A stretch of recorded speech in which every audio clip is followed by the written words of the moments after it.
monologo ng matalik na magkaibigan na si Bulyen bilang Crisostomo Ibarra at Hilario bilang Elias.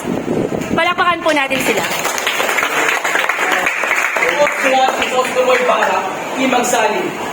Ako ay isang Pilipinong nagbalik upang ipalaganap ang aking kaalaman at pangarap sa pagbabago sa Pilipinas. Ako ay anak ng isang mabuting tao, si Don Rafael Ibarra. Ang kanyang pagkamatay ay naging katarungan. Ang kanyang pagkamatay ay walang katarungan at pagmamahal sa kapwa. Kaya ginagamit ko ito upang gamitin sa pagbabago ng aming bayan. Imbis na maghimagsik, mas pinili ko lumaban ng paraan sa pamamagitan ng edukasyon at ng pagpapalaganap nito. Ako si Elias. Ang pamilya ko ay biktima ng mga nasa kapangyarihan. Naniniwala ako na ang solusyon sa pagbabago. Ang gagawin ko ngayon, Elias, lahat ng aking mga pinaghirapan ay minasak ng mga palay at gobyerno. Akala ko ba, ang edukasyon ang magbabangon sa ating bayan? Initanong na pala ako ngayon. Ang aking pangalan, ang aking kayamanan, at ang aking kinabukasan. Lahat gawan namin. At talagang bahala, Ginoo. Susuko ka na lang ba? Nakita mo na ako. Kasamaan lang na nasa kapangyarihan.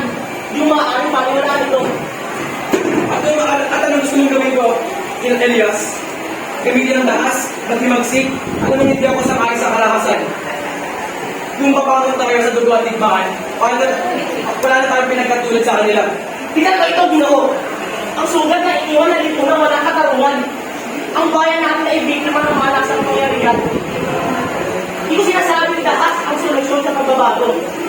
Ngunit hindi natin mapanaw ang kalayaan kung hindi tayo maghimagsik. At paano, Elias? Paano natin may babangon ng ating bayan nang hindi natin sinisira ang ating sarili sa mga lipunan? Kung hindi mo kayang lumaban, Ginoo, ako ang lalaban. Kung hindi ka magiging bahagi ng pagbabago, ako ang magsasakripisyo. Tandaan mo ito, darating ang araw na ang bayan natin ay babangon. At sana sa panahon yun, wala ka na sa panig ng mga paniging. Elias! Elias!